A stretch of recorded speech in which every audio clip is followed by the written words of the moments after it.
Hello everyone. మంత్రి నారా లోకేష్ గారు ఈ మధ్య కాలంలో ఢిల్లీ పదే పదే వెళ్ళటం జరిగింది. సో ఇప్పుడు మళ్ళీ అక్కడ ఉండే నేతలతోటి కలవటం జరుగుతుందన్నమాట. సో దీని అప్డేట్స్ తెలుసుకుందాం. ప్రస్తుతం మనతో జర్నలిస్ట్ జగదేవ్ ఉన్నారు, వెల్కమ్ చెప్దాం.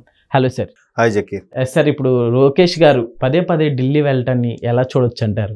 లోకేష్ గారు ఢిల్లీ వెళ్ళడానికి ప్రధాన కారణం మొందా తుఫాను, తర్వాత త్వాజా ఏదో సంథింగ్, అదొక తుఫాను.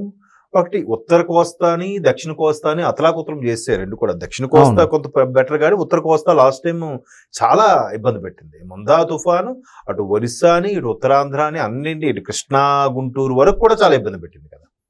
సో దానికి సంబంధించిన నిధుల కోసమో లేదా రాష్ట్రానికి అవసరం నిధుల కోసమో ఆయన వెళ్తున్నాడు. పైపెచ్చు పబ్లిక్ రిలేషన్స్ అనేది చాలా ముఖ్యం. ఏ నాయకుడైతే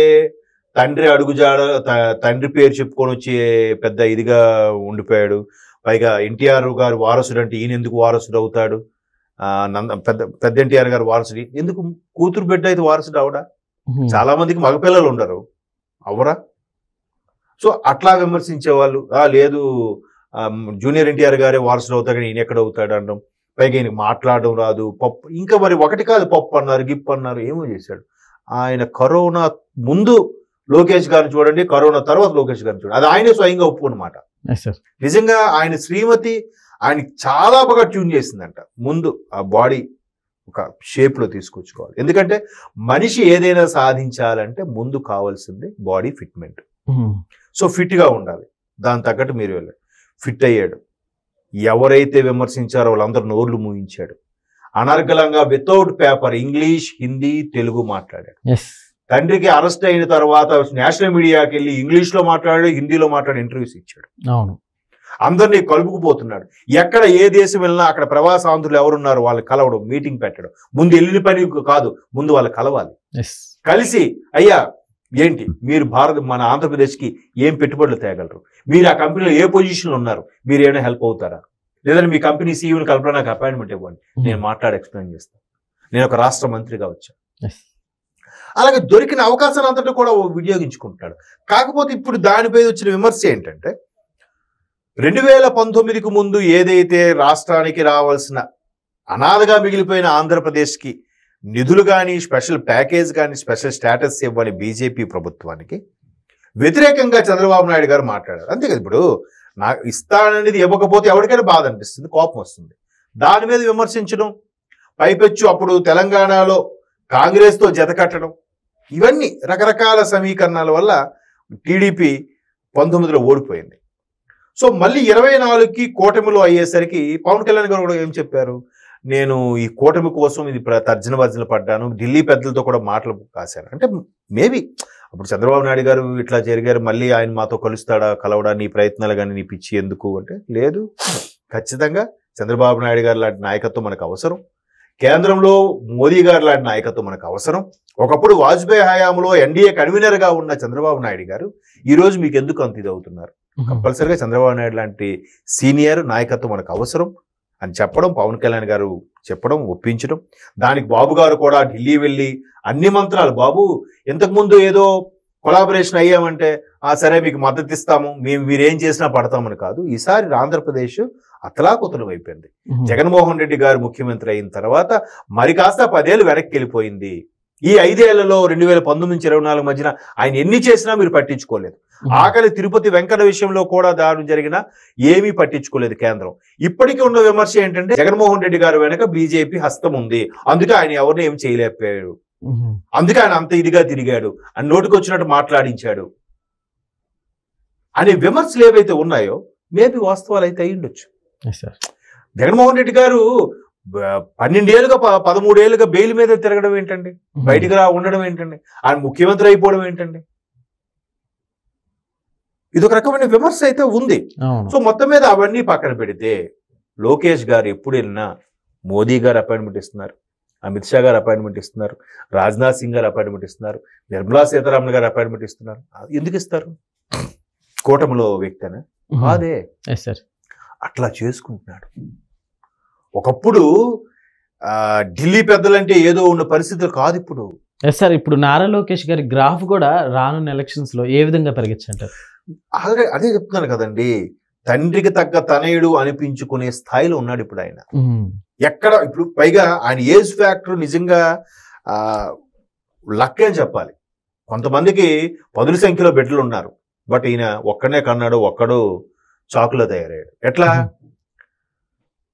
ఏదైతే అన్ని విషయాలకి ఉన్నాయో యువనేతగా యూత్తో మాట్లాడుతున్నాడు. వాళ్ళకి ఏదైనా సమస్యలు వస్తే ఇమీడియట్ గా ఆయన టీంతో పరిష్కరించుకుంటున్నాడు. అమ్మా మీది ఇది అవుతుంది, ఇది చేద్దాం. ఒక అబ్బాయి ఐఐటీలో సీట్ వచ్చింది, సార్ చదువుకోవడానికి డబ్బులు లేవు, సరే అరౌండ్ చేశాడు డబ్బులు. ఒక అబ్బాయి సార్ నేను దుబాయ్లో ఇరుక్కుపోయాను, రప్పించాడు. ఇంకోటి యమన్లో ఇరుక్కుపోయాడు, రప్పించాడు. ఇంకో మహిళ కేసు ఏదో ఇరుక్కుంటుంది, ఆమె గురించి లాయర్ పెట్టి వాదించి ఆమె తెప్పించాడు. ఒకటి కాదు, ఇది బయటికి తెలిసినవి, బయటికి తెలియనివి చాలా ఉన్నాయి. ఆయనకు ఒక సెపరేట్ టీం ఉంది. అటు హైదరాబాద్లో ఒక టీం ఉందట, అటు మంగళగిరిలో ఒక టీం ఉందంట, అలాగే అమరావతిలో ఒక టీం ఉందంట. అంటే టీం అంటే లోకేష్ గారు యువనేతగా ఎవరెవరు వస్తున్నారు వాళ్ళతో ఈయన బాబు ఎట్లా ఉంది మన సమస్య, మా ఆంధ్రప్రదేశ్ ప్రజలకి ఇబ్బంది ఉంది, ఎవరైనా సార్ట్అవుట్ చేయగలరా, చేద్దాం సార్. ఆయన డైరెక్ట్ గా మాట్లాడుతున్నాడు ఫోన్లో, అక్కడ సార్ట్అవుట్ అయిపోతుంది. దానివల్ల ఎంత ఇంప్రెషన్ కలుగుతుంది. సో అలాగా గ్రాఫ్ పెంచుకుంటున్నాడు ఆయన. మాట తీరు కూడా ఎంత మారింది. పబ్లిక్ ప్లేసుల్లో యువగళం పాదయాత్రకు వెళ్ళినప్పుడు కాలేజీల్లో స్థానికంగా ఉండే నాయకుల్ని అక్కడ చదువుకునే విద్యార్థులు పెట్టి మాట్లాడుతున్నప్పుడు వాళ్ళు పిచ్చి పిచ్చి ప్రశ్నలు కూడా వేసేవారు. నెక్స్ట్ మీది గవర్నమెంట్ వస్తుందని గ్యారంటీ ఏంటి, మేమే మీకు ఎందుకు ఓటు వేయాలి, మీరు ఎంత అధ్వానంగా ఉన్న రాష్ట్ర పరిస్థితి మీరు మార్చగలరని మీకు నమ్మకం ఉందా, ఇలాగ ఎన్నో పిచ్చి పిచ్చి ప్రశ్నలు వేస్తున్నా కూడా అన్నిటికీ ఓపికగా సమాధానం చెబుతూ వచ్చాడు. పాత గత ముఖ్యమంత్రుల లాగా పేపర్ చూసి చెప్పడం కాదు, సొంతంగా మాట్లాడే నైజం.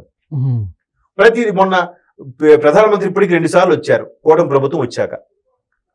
అంతకుముందు స్టీల్ ప్లాంట్కి సంబంధించి ఒకసారి వచ్చారు, మొన్న కూడా ఇంకోసారి 2 సార్లు కూడా పర్యవేక్షణ అంతా కూడా లోకేష్ గారు చూసుకున్నారు. ఎందుకు ఆయనకి చెప్పారు? మిగతా ఎంతమంది మంత్రులు ఉన్నారు, సీనియర్ నాయకులు ఉన్నారు. అంటే ఆయన ఏజ్ కూడా మిడిల్ ఏజ్ రావడం వల్ల ఇటు యువతకి దగ్గర అవుతున్నాడు, అటు సీనియర్లకు కూడా అరే లోకేష్ బాబు ఎలా ఉన్నాయి ఏంటంటే కాంప్రమైజ్ అయ్యేలా మాట్లాడుతున్నాడు. ఏదో ఇష్యూస్ వచ్చినా కూడా తెర మీదకు రాకుండా స్టార్ట్అవుట్ చేసేస్తున్నాడు ఆయన. పైపెచ్చు ఎవరైతే సీనియర్ మంత్రులు ఉన్నారో వాళ్ళందరూ ఈయన చిన్నప్పటి నుంచి చూసిన వాళ్ళే, చిన్నప్పటి నుంచి ఎరిగిన వాళ్ళే. ఈయన కూడా ఆ చదువుతోనో లేదంటే అంకుల్ అనే స్థాయిలో మర్యాదతో ఇట్లా ఉంది, ఇలా ప్రాబ్లం ఉంది, ఇలా బాబు నువ్వు చెప్తే కాదని చేద్దాం బాబు, అది అందరికీ రాదు. అదే పిఆర్ అంటే పబ్లిక్ రిలేషన్ మెయింటైన్ చేయడం చాలా కష్టం. ఈరోజు హోంమంత్రి గారిని కలవడానికి వెళ్ళినప్పుడు రాష్ట్ర హోంమంత్రి అనితగమ్మ వెళ్ళినారు, కేంద్ర హోంమంత్రి రామ్మోహన్ నాయుడు గారు, కేంద్ర పౌర విమానయాన మంత్రి రామ్మోహన్ నాయుడు గారు ఉన్నారు, మంత్రి లోకేష్ గారు కూడా ఉన్నారు. ఎంతో బిజీగా ఉంటారు. అమిత్ షా గారు ఎందుకు అపాయింట్మెంట్ ఇస్తారు? వీళ్ళు నచ్చకపోతే గిట్టకపోతే వేరే పని ఉందని చెప్పవచ్చు కదా. గతంలో కాంగ్రెస్ ప్రభుత్వం ఉన్నప్పుడు మంత్రులు ముఖ్యమంత్రులు వెళ్తేనే బిజీగా ఉన్నారమ్మా, కలవడం కుదరదంటే వాళ్ళు తిరిగి ఫ్లైట్ వెనక్కి వచ్చేసి మళ్ళీ వెళ్ళిన సందర్భాలు కోకొల్లలు. మరి ఇప్పుడు అలా లేదుగా. ముందు ప్లానింగ్, సార్ పలానా రోజు పలానా దానికి వద్దాం అనుకుంటున్నాం, కలుద్దాం అనుకుంటున్నాం, ఎస్టిమేషన్ చెప్పి కేంద్రానికి లేఖ రాశాను, హోంమంత్రితో ఫోన్లో మాట్లాడాను కాదు, డైరెక్ట్గా లేఖ తీసుకెళ్ళిస్తే ఎలా ఉంటుంది? శుభలేఖ ఇచ్చినప్పుడు ఇంటికి వచ్చి సార్ మీరు మ్యారేజ్ తప్పకుండా రావాలంటే ఎలా ఉంది, శుభలేఖ వాట్సాప్లో పెట్టేసి ఫోన్ చేసి మీరు పలానా రావాలని అంటే ఎలా ఉంది?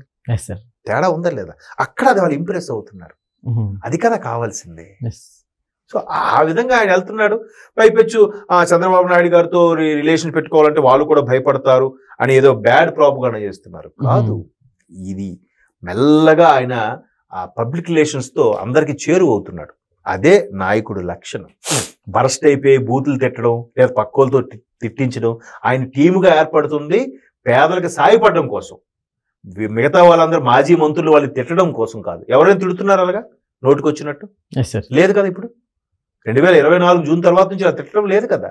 ఒక్కటి తిట్టాడు ఎవడో ఒక ఆయన, వాటిని వెంటనే అరెస్ట్ చేశారు, టీడీపీ నుంచి సస్పెండ్ కూడా చేశారు, పేర్లు అనవసరం కానీ. సో అది లోకేష్ గారి strategy. Okay sir, thank you.